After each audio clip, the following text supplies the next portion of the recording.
Hello दोस्तों, आज की वीडियो में हम एमएसएमई सर्टिफिकेट यानी उद्यम आधार अप्लाई करेंगे। और यह सर्टिफिकेट सभी व्यापारियों के बहुत काम आता है, जैसे लोन लेना और बहुत सारी गवर्नमेंट स्कीम्स। और इसका प्रोसेस अब पहले से बहुत आसान हो चुका है। तो चलिए शुरू करते हैं वीडियो को।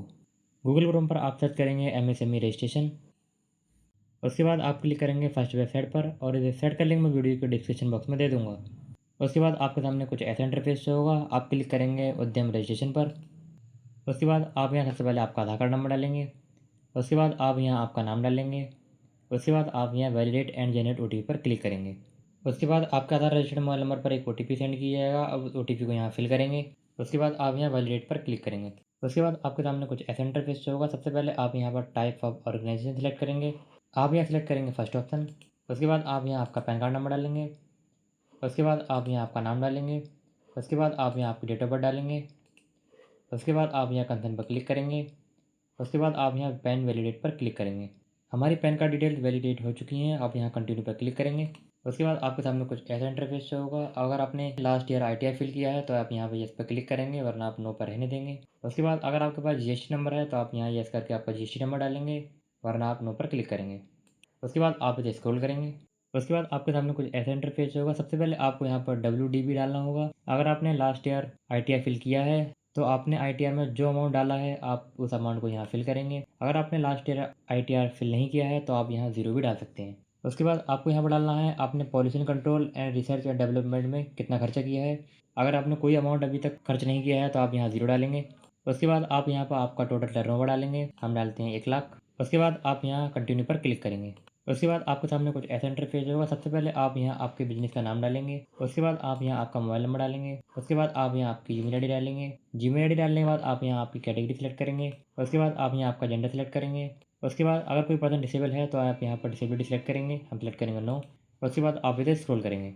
उसके बाद आप यहाँ आपके बिजनेस का कंप्लीट एड्रेस डालेंगे। एड्रेस डालने के बाद आप इसे स्क्रॉल करेंगे।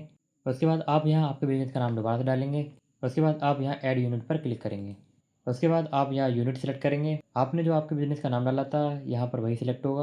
उसके बाद आप यहाँ कंप्लीट एड्रेस डालेंगे। एड्रेस डालने के बाद आप यहाँ ऐड प्लान पर क्लिक करेंगे। उसके बाद आपके सामने कुछ ऐसा इंटरफेस शो होगा। आपका प्लान सक्सेसफुली ऐड हो चुका है। आप इसे स्क्रॉल करेंगे। उसके बाद आपसे यहाँ पूछा जा रहा है आपने इससे पहले कभी एमएसएमई रजिस्ट्रेशन कराया है, तो हम यहाँ नो पर सेलेक्ट रहने देंगे। उसके बाद आपको यहाँ पर डालना है डेट ऑफ इनकॉर्पोरेशन। यहाँ पर आप वह डेट डालेंगे जिस डेट को आपने आपका बिजनेस शुरू किया था या आपने जीएसटी ली थी। उसके बाद आप यहाँ डालेंगे डेट ऑफ कंसाइनमेंट। यहाँ पर भी आप रजिस्ट्रेशन डेट डाल सकते हैं। उसके बाद आप यहाँ आपके बैंक का नाम डालेंगे। उसके बाद आप यहाँ आईएफएससी कोड डालेंगे। उसके बाद आप यहाँ बैंक अकाउंट नंबर डालेंगे। उसके बाद आप इसे स्क्रॉल करेंगे।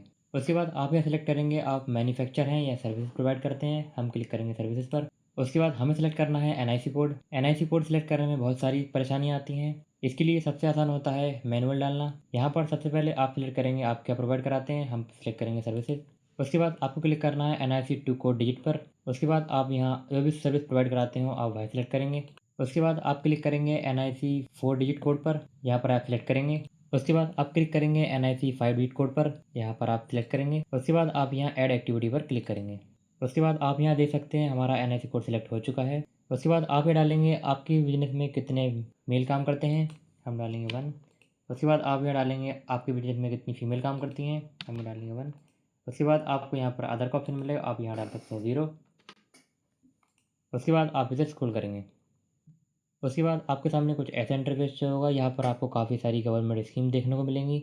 आपका जिस भी स्कीम में इंटरेस्ट हो आप उस पर क्लिक करेंगे। उसके बाद आप इसे स्क्रॉल करेंगे। उसके बाद आप यहाँ submit and get final OTP पर क्लिक करेंगे।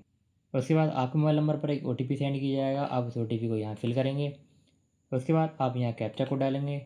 कैप्चा कोड डालने के बाद आप यहाँ फाइनल सबमिट पर क्लिक करेंगे। आपके सामने आपका एमएसएमई रजिस्ट्रेशन नंबर आ जाएगा। पीडीएफ डाउनलोड करने के लिए आप यहाँ प्रिंट सर्टिफिकेट पर क्लिक करेंगे। उसके बाद आपके सामने कुछ ऐसा इंटरफेस होगा। सबसे पहले आप यहाँ आपका रजिस्ट्रेशन नंबर डालेंगे। उसके बाद आप यहाँ मोबाइल नंबर डालेंगे। उसके बाद आपको यहाँ पर वेरीफाई करना है। आप जीमेल आईडी से वेरीफाई कर सकते हैं मोबाइल नंबर से। हम क्लिक करेंगे मोबाइल नंबर। उसके बाद आप यहाँ कैप्चा कोड डालेंगे। कैप्चा कोड डालने के बाद वैलिडेट एंड जनरेट ओटीपी पर क्लिक करेंगे। उसके बाद आपके मोबाइल नंबर पर एक ओटीपी सेंड किया जाएगा। आप उस ओटीपी को यहाँ फिल करेंगे। उसके बाद आप यहाँ कैप्चा कोड डालेंगे। कैप्चा कोड डालने के बाद आप वैलिडेट ओटीपी एंड लॉगिन पर क्लिक करेंगे। उसके बाद आपके सामने कुछ ऐसा इंटरफेस होगा। यहाँ पर आप क्लिक करेंगे प्रिंट सर्टिफिकेट पर। उसके बाद आप यहाँ प्रिंट विथ एनेक्सर पर क्लिक करेंगे। और यहाँ से अपना सर्टिफिकेट सेव करेंगे। तो फ्रेंड्स, कैसी लगी आपको हमारी वीडियो कमेंट के जरूर बताइएगा। अगर आपको रजिस्ट्रेशन करने में कोई भी परेशानी आती है तो डिस्क्रिप्शन बॉक्स में मैं अपनी इंस्टाग्राम आई डी दे दूँगा, आप वहाँ आकर कुछ भी पूछ सकते हैं। तो मिलते हैं नेक्स्ट वीडियो में।